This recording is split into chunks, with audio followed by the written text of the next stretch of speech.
Pada suatu kali, bangsa itu bersungut-sungut di hadapan Tuhan tentang nasib buruk mereka. Dan ketika Tuhan mendengarnya, bangkitlah murkanya. Kemudian menyalalah api Tuhan di antara mereka dan merajalela di tepi tempat perkemahan. Lalu berteriaklah bangsa itu kepada Musa, dan Musa berdoa kepada Tuhan, maka padamlah api itu. Sebab itu orang menamai tempat itu Tabera, karena telah menyala api Tuhan di antara mereka. Orang-orang bajingan yang ada di antara mereka kemasukan nafsu rakus, dan orang Israel pun menangislah pula serta berkata, "Siapakah yang akan memberi kita makan daging? Kita teringat kepada ikan yang kita makan di Mesir dengan tidak bayar apa-apa, kepada mentimun dan semangka, bawang pre, bawang merah dan bawang putih. Tetapi sekarang kita kurus kering, tidak ada sesuatu apapun, kecuali mana ini saja yang kita lihat." Adapun mana itu seperti ketumbar dan kelihatannya seperti damar bedolah.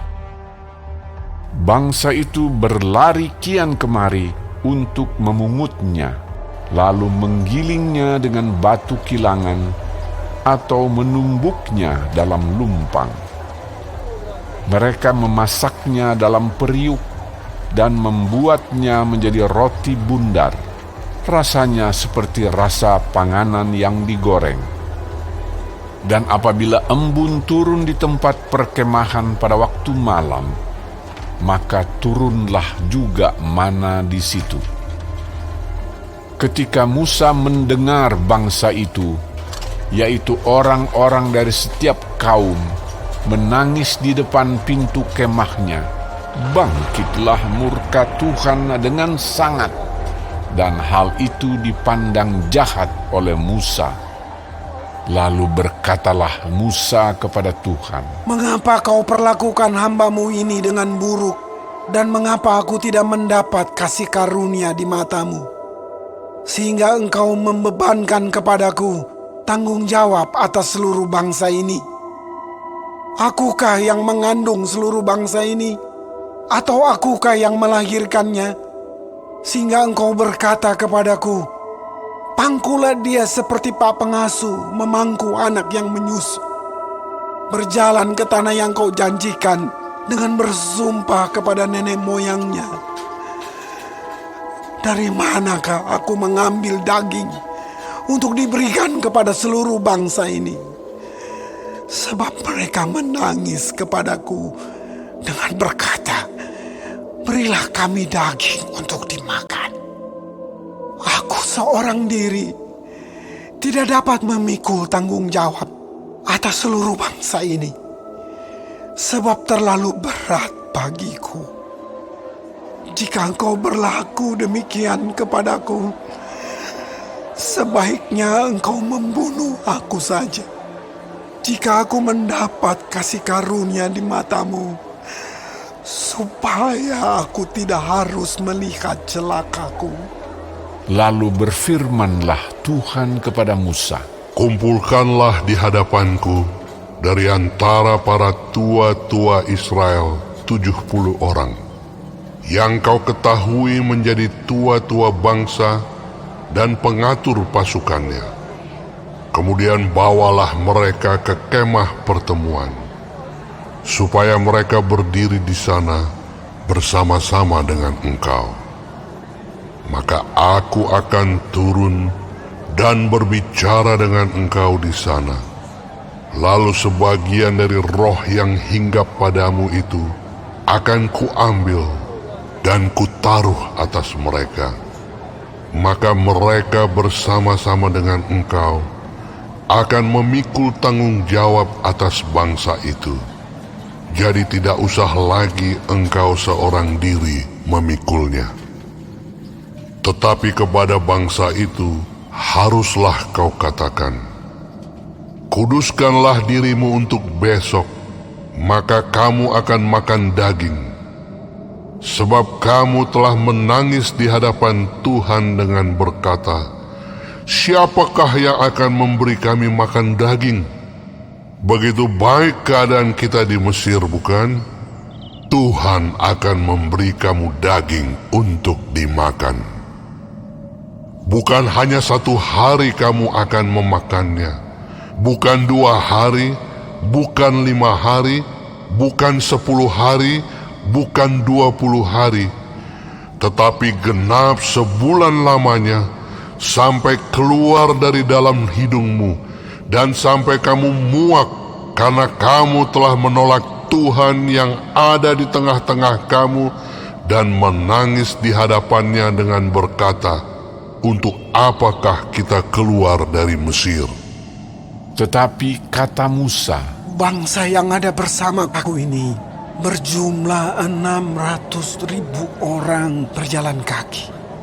Namun kau berfirman, daging akan kuberikan kepada mereka, dan genap sebulan lamanya mereka akan memakannya. Dapatkah sekian banyak kambing domba dan lembu sapi disembelih bagi mereka, sehingga mereka mendapat cukup? Atau dapatkah ditangkap segala ikan di laut bagi mereka, sehingga mereka mendapat cukup? tetapi Tuhan menjawab Musa, Masakan kuasa Tuhan akan kurang untuk melakukan itu? Sekarang engkau akan melihat apakah firman-Ku terjadi kepadamu atau tidak.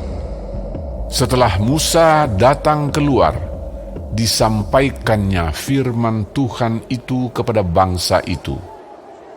Ia mengumpulkan 70 orang dari para tua-tua bangsa itu dan menyuruh mereka berdiri di sekeliling kemah.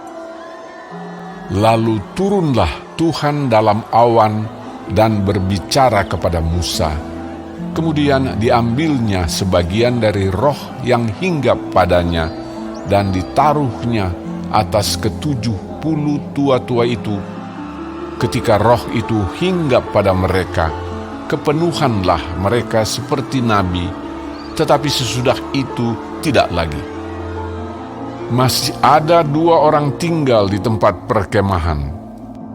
Yang seorang bernama Eldad, yang lain bernama Medad. Ketika roh itu hinggap pada mereka, mereka itu termasuk orang-orang yang dicatat, tetapi tidak turut pergi ke kemah. Maka kepenuhanlah mereka seperti nabi di tempat perkemahan. Lalu berlarilah seorang muda memberitahukan kepada Musa, Eldad dan Medad kepenuhan seperti nabi di tempat perkemahan. Maka menjawablah Yosua bin Nun yang sejak mudanya menjadi abdi Musa. Tuanku Musa, cegahlah mereka.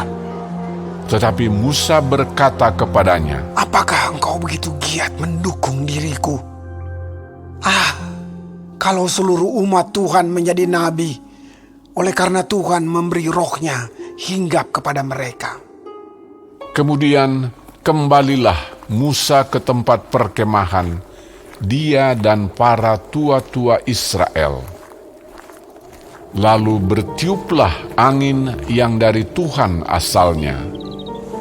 Dibawanyalah burung-burung puyuh dari sebelah laut dan dihamburkannya ke atas tempat perkemahan dan di sekelilingnya, kira-kira sehari perjalanan jauhnya ke segala penjuru, dan kira-kira 2 hasta tingginya dari atas muka bumi.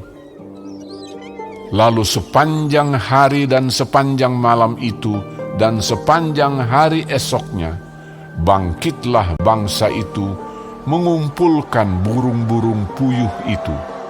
Setiap orang sedikit-dikitnya mengumpulkan 10 homer. Kemudian mereka menyebarkannya lebar-lebar sekeliling tempat perkemahan. Selagi daging itu ada di mulut mereka, sebelum dikunyah, maka bangkitlah murka Tuhan terhadap bangsa itu, dan Tuhan memukul bangsa itu dengan suatu tulah yang sangat besar. Sebab itu, dinamailah tempat itu Kibrot Ta'awa, karena di sanalah dikuburkan orang-orang yang bernafsu rakus. Dari Kibrot Ta'awa berangkatlah bangsa itu ke Hazerot, dan mereka tinggal di situ.